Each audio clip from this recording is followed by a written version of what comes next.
नमस्कार साथियों, कैसे हैं आप लोग। उम्मीद करते हैं आप लोग अच्छे होंगे। और सदन की कार्रवाई ख़त्म हो चुकी है, राज्यसभा लोकसभा दोनों ही जगह की। लेकिन उस पे जो बयान सदस्यों के द्वारा आए हैं वो बयान आज भी लोगों के बीच में है और उसको समझने की ज़रूरत है कि आखिर किस मुद्दे पे कई राजनीतिक दल के लोगों ने क्या कहा। जिसमें सबसे बड़ा जो मुद्दा था वो था ईवीएम का। तो आज हम लोग ईवीएम के मुद्दे पे चर्चा करेंगे, इस पर बात करेंगे और उनका बयान सुनेंगे कि कई राजनीतिक दलों ने क्या कहा और क्या इस पर प्रधानमंत्री नरेंद्र मोदी जी का जवाब आया कि नहीं। तो जो भी नए साथी चैनल पर जुड़े हैं, चैनल को सब्सक्राइब कर लें और ज़्यादा से ज़्यादा शेयर कर दें। तो साथियों, आप लोगों को बताना ये है कि ईवीएम को मुद्दे को लेकर के अखिलेश यादव जी ने अपना एक बयान दिया। अपने वक्तव्य के टाइम पर ही अपनी बात रखी, जिसमें उन्होंने बताया कि हमें ईवीएम पे भरोसा नहीं है। अगर हम लोकसभा की उत्तर प्रदेश से 80 की 80 सीटें अगर हम जीत जाते हैं तो भी हम जीतने के बाद ईवीएम को बदलने का काम करेंगे। तो आप लोग उनका ये बयान सुने, फिर आगे चर्चा को बढ़ाते हैं। अध्यक्ष महोदय, मैं मॉडल ऑफ कंडक्ट जब चुनाव हुआ, लागू हुआ, उस समय मैंने देखा कि कुछ लोगों पर मेहरबान रही सरकार और कमीशन भी। मैं बहुत डिटेल में नहीं जाना चाहता हूं अध्यक्ष महोदय, लेकिन कहीं ना कहीं प्रश्न उस संस्था पे भी लगा है। और अगर उस संस्था पर प्रश्न लगा है तो लगाने वाली सरकार की वजह से लगा है। इसलिए अगर निष्पक्ष होगी वो संस्था तो न केवल हमारा लोकतंत्र स्वस्थ होगा बल्कि हमारे लोकतंत्र और मजबूत दुनिया में दिखाई देगा। अध्यक्ष महोदय, ईवीएम पे मुझे कल भी भरोसा नहीं था, आज भी नहीं भरोसा। मैं 80 की 80 सीट जीत जाऊं तब भी नहीं भरोसा। और मैंने अपने चुनाव में कहा था अध्यक्ष महोदय कि ईवीएम से जीत करके ईवीएम हटाने का काम करेंगे। न ईवीएम का मुद्दा मरा है, न जाएगा खत्म। जब तक ईवीएम नहीं हटेगी हम समाजवादी लोग उस बात पर अड़ग रहेंगे। आप लोगों ने सुना जिस तरीके से अखिलेश यादव जी ने हंसते हुए अपनी बात को रखी और सदन के अंदर रखी। उस पर माननीय प्रधानमंत्री जी की प्रतिक्रिया चुनाव आयोग पर नहीं आई, क्योंकि महामहिम राष्ट्रपति महोदया ने चुनाव आयोग को अपने अभिभाषण के दौरान उनको धन्यवाद दिया था। उस धन्यवाद को लेकर के दिग्विजय सिंह ने अपनी क्या प्रतिक्रिया व्यक्त की, उन्होंने क्या कहा सदन के अंदर, उनको सुने। क्योंकि आप लोगों को मालूम होगा, याद होगा कि दिग्विजय सिंह जी ईवीएम को लेकर के लड़ाई हमेशा लड़ते रहे हैं और विपक्ष के रूप में सरकार के ऊपर और चुनाव आयोग पर निशाना साधते रहे हैं। तो आप उनका बयान सुने, फिर आगे चर्चा को आगे बढ़ाते हैं। चुनाव आयोग के प्रति आभार। किस बात का आभार? खुद के मॉडल कोड ऑफ कंडक्ट का उल्लंघन करने का आभार, रिप्रेजेंटेशन ऑफ पीपल्स एक्ट के उल्लंघन करने का आभार, कश्मीर के विधानसभा चुनाव नहीं कराने के बारे में आभार। और माननीय सभापति महोदय, आप पधारे, बड़ी कृपा की। मदर ऑफ डेमोक्रेसी हमारे देश की डेमोक्रेसी को कहा जाता है, लेकिन पूरे तरीके से यदि आप चुनाव आयोग का व्यवहार इन लोकसभा चुनाव में देखेंगे तो पूर्णतः पक्षपात रूप में रहा है। इसलिए उसे आभार देने की आवश्यकता नहीं थी, इसलिए मैं इसका विरोध करता हूं। मैं ये भी निवेदन करना चाहता हूं, गैर भारतीय जनता पार्टी एनडीए के हमारे ऑपोजिशन पार्टीज ने अप्रैल 2023 से लेकर बाद तक अनेक बार माननीय चुनाव आयोग से मिलने का समय मांगा और माननीय चुनाव आयोग ने हमारी राजनीतिक पार्टियों को मिलने का अवसर नहीं दिया। तो किस बात का आभार माननीय सभापति जी? मैं कह सकता हूं कि देश में आज ईवीएम के विषय पर एक भ्रम की स्थिति है। हम लोगों ने प्लीज प्लीज प्लीज हम लोगों ने राधा मोहन जी कुछ प्रश्न पूछे थे। कुर्सी पे बैठे बोल रहे हैं आप। हमने माननीय चुनाव आयोग से प्रश्न पूछे थे, देश की सिविल सोसाइटीज ने प्रश्न पूछे थे, लेकिन उन प्रश्नों का एक भी उत्तर नहीं दिया गया। आज तकनीकी युग है और इस तकनीकी युग में जहां सॉफ्टवेयर है वो कमांड देने वाले का आदेश नहीं मानेगा, मशीन सॉफ्टवेयर जो है उसका आदेश मानता है। इन छोटे प्रश्नों के बारे में हमने ईवीएम के बारे में चर्चा करना चाहते थे। कौन जीता कौन हारा इसका प्रश्न नहीं है, प्रश्न इस बात का है क्या आज के युग में हमारे देश के मदर ऑफ डेमोक्रेसी को, क्या उस लोकतंत्र को एक ईवीएम के भरोसे हम दे सकते हैं?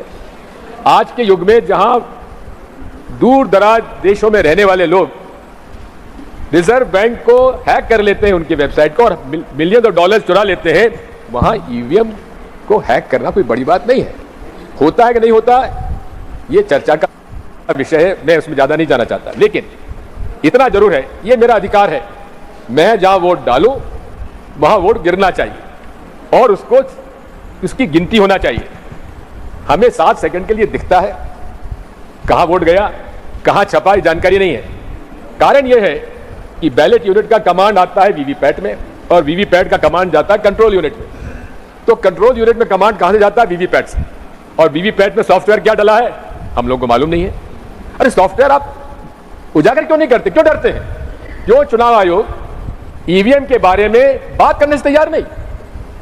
ये इस बात को हम लेकर माननीय चुनाव आयोग की जो मानसिकता है हम उसका घोर विरोध करते हैं। साथियों, आप लोगों ने सुना दिग्विजय सिंह जी को, जिन्होंने विस्तार से इसके बारे में सदन में चर्चा की और इस पर जवाब माननीय प्रधानमंत्री जी को जरूर देना चाहिए था, क्योंकि चुनाव आयोग स्वायत्त संस्था है और अगर विपक्षी दल को किसी तरह की कोई परेशानी है, कोई दिक्कत है और वो शिकायत करता है तो उस पर प्रधानमंत्री जी को खुद संज्ञान लेना चाहिए, क्योंकि प्रधानमंत्री जी के द्वारा चुने हुए वो संस्था के लोग हैं।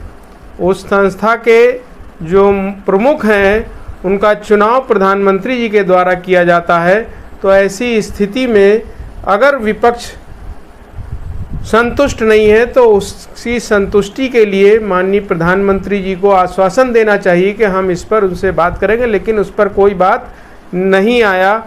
और वहीं पर अब आप सुने मनोज झा जी को, जिन्होंने अपनी शिकायत में बताया कि मैं अपनी पार्टी का चुनाव खुद देख रहा था वॉर रूम से, लेकिन मैंने शिकायत की और उसका जवाब चुनाव आयोग से अभी जिस दिन वो बयान दे रहे थे सदन में उसके 2 दिन पहले ईमेल से आता है कि आप हमें ईमेल पे ये चीज़ भेजें। तो उनका बयान आप सुने, फिर आगे चर्चा को बढ़ाते हैं। मैं चुनाव देख रहा था बैकरूम से, कंप्लेन कर रहा था इलेक्शन कमीशन को, जिसको दाद दी गई है अभिभाषण में। सर कंप्लेन फर्स्ट पेज में किया, परसों मेल आता है, परसों डे फॉर यस्टरडे, अपना नाम, पता, असेंबली नंबर, मोबाइल नंबर भेजिए। अब किस बात का भैया, अब किस बात का? ये व्यवस्थाएं हैं। इलेक्शन कमीशन की क्रेडिबिलिटी पे एक सर्वे हुआ, 28% लोगों का सिर्फ भरोसा है। इससे ज्यादा भरोसा तो पंचायत वेब सीरीज में फुलेरा के ग्राम प्रधान का है। लोगों को यह सोचना चाहिए। साथियों, आप लोगों ने सुना जिस तरह से मनोज झा जी ने अपनी बात सदन में ईवीएम को लेकर के खास करके रखी है, वो बहुत महत्वपूर्ण मामला है कि चुनाव आयोग समय पर जवाब नहीं देता और उस पर समय पे कार्रवाई नहीं हो पाती। अब जबकि 18वीं लोकसभा का गठन हो गया, अब अगर चुनाव आयोग कोई रिप्लाई करता है तो उसका मायने क्या रह जाता है। अब इसी पर हम आपको बंगाल के से हैं कल्याण बनर्जी साहब, उनको सुनिए। और उन्होंने बहुत ही शानदार अंदाज में ईवीएम के खिलाफ, चुनाव आयोग के खिलाफ अपनी बात रखी और माननीय TN सेशन जो पूर्व चुनाव आयुक्त थे उनके बारे में क्या कहा, जरा सुने आप। The standard of conducting the election in a fair manner was really taken by, seriously was taken by Sri T.N. Seshan, he was the election commissioner. From the very outer side, one may come into the conclusion that yes, this time also fair election has been done. Repeatedly during the election, all we, including our leader, the Honorable Chief Minister Mamata Banerjee, raised so many questions about the role of the Election Commission of India. Now the question is whether the Election Commission of India has conducted election in 2024 impartially. In our state, had acted on the basis of the desire of the Bharatiya Janata Party leaders. A good number of police officers, right from DG to OC, were transferred because of the desire of the BJP leaders. And not only that, before effecting such transfers, the leader of the opposition of the state assembly in a public speech was used to say, these officers will be transferred, these officers will be transferred, these officers will be transferred, these officers will be transferred. Open. Now, वही था, public speech आप बैठिए, public speech he was telling that in terms of the dictation of the Bharatiya Janata Party leader. Every stage, every time interfered with the election process. Not a single one has been paid. But when we lost the complaint against the BJP candidates and the BJP leaders, no step was taken. No step was taken. In a marginal win, 10,000 seats, 7,000 seats, 8,000 seats, 8,000 votes, they have won because of the blessings. Otherwise, you would not have seen even the 12% from the Bharatiya Janata Party from the West Bengal. What the CISF has done, sir? CISF, they were threatening the voters, go and cast votes in favor of the Bharatiya Janata Party. Do you know in the fifth phase of election, that is on the date of my election and Sasna Ahmad's election, do you know, previous night, CISF entered into the house, molested two women. One is at Ulubedia and one is at, yes,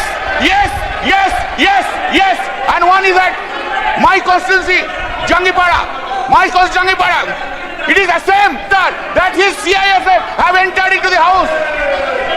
साथियों, आप लोगों ने सुना कल्याण बनर्जी साहब को, जिन्होंने खूबसूरत अंदाज में चुनाव आयोग के खिलाफ अपनी शिकायत को दर्ज कराया। सदन के अंदर ये एक गंभीर विषय है और इस गंभीर विषय पे सरकार को विपक्ष के साथ मिल करके चुनाव आयोग से सवाल करना चाहिए, क्योंकि जो आज सरकार में है कल वो विपक्ष में भी होंगे।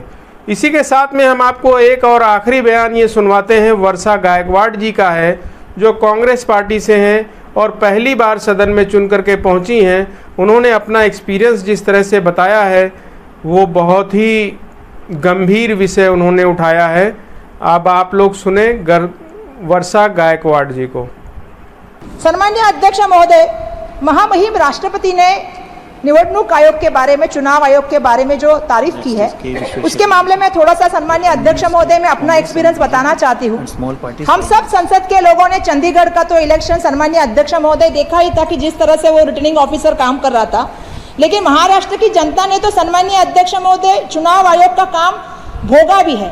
मैं इसलिए भोगा शब्द सन्मान्य अध्यक्ष महोदय कहना चाहती हूँ कि जिस तरह से हमारे यहाँ पे दो पक्ष तोड़े गए, जिस तरह से दोनों पक्ष के चिन्ह बदले गए और उसके बाद जो इलेक्शन आया, सन्मान्य अध्यक्ष महोदय हमारी अपेक्षा थी कि चुनाव आयोग पारदर्शिता से और निष्पक्ष होकर इलेक्शन लड़ेगा।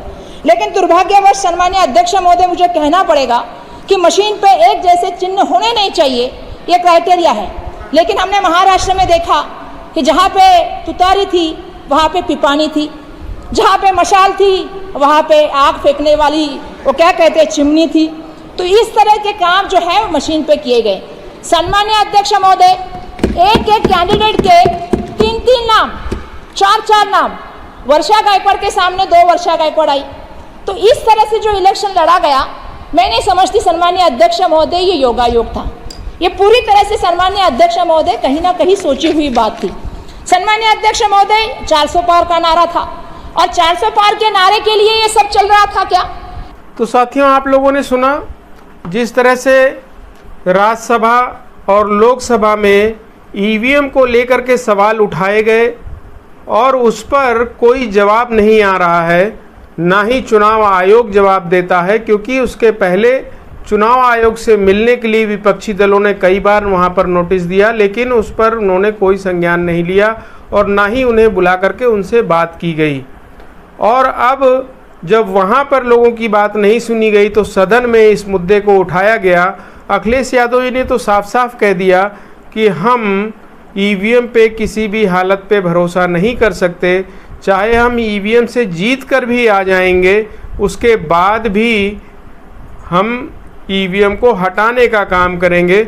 इसी तरीके से मनोज झा जी ने, दिग्विजय सिंह जी ने, जो कि काफ़ी टाइम से ईवीएम की लड़ाई लड़ते चले आ रहे हैं, कल्याण बनर्जी जी ने और वर्षा गायकवाड़ ने अपनी बात को रखा। ये सभी माननीय हैं और इन्होंने जिस तरह की गड़बड़ियां पाई हैं, जो देखा है, उस पर अपनी बात को रख रहे हैं। तो सदन में चाहिए कि माननीय प्रधानमंत्री जी को मिल करके विपक्ष के साथ जाना चाहिए या उन्हें बुलाना चाहिए और उनसे सवाल करना चाहिए कि आखिर विपक्षी दल संतुष्ट क्यों नहीं है आपके ईवीएम से, आपकी ईवीएम मशीन से, आपकी कार्रवाई से। तो इस पे सवाल का जवाब आना चाहिए, क्योंकि जनप्रतिनिधि वहाँ सवाल उठा रहे हैं और वही हालत यहाँ आम जनमानस की भी है। वो भी जानना चाहता है कि ईवीएम की हकीकत क्या है। आपने जिस तरीके से सुना कि दिग्विजय सिंह ने बताया कि जब रिजर्व बैंक को कोई भी व्यक्ति कहीं दूर बैठ करके हैक कर सकता है तो ईवीएम का क्या। तो इन सभी चीज़ों के मामले में जो सवाल उठ रहा है उस पर संतुष्ट करना चाहिए, चुनाव आयोग को बुला करके उस पर बात करना चाहिए और इस सब चीज़ों के सवालों का जवाब देना चाहिए और विपक्षी दलों को संतुष्ट करना चाहिए, क्योंकि ये जब तक रहेगी ईवीएम तब तक इस पे सवाल उठता रहेगा। और निश्चित रूप से ये मान के चलें कि जनता के बीच में भी इसके खिलाफ रोष है। ईवीएम की कार्रवाई जिस तरीके से ईवीएम में देखने को मिलती है, जैसा अभी लोकसभा का चुनाव गया, चुनाव इलेक्शन कमीशन के अपने वेबसाइट पर जो भी गिनती अंकित है वो गिनती होने के बाद उससे मैच नहीं कर रही, इसका भी सवाल है। कई लोकसभा सीटों पर दोबारा चुनाव कराने के लिए लोगों ने आवेदन भी किया हुआ है, वहाँ की फ़ीस भी जमा की हुई। तो आखिर ऐसी स्थिति क्यों आ रही है, इसका जवाब आना ही चाहिए। बहुत बहुत धन्यवाद। जो भी नए साथी जुड़े हों चैनल को सब्सक्राइब कर लें और ज़्यादा से ज़्यादा लोगों तक शेयर करें।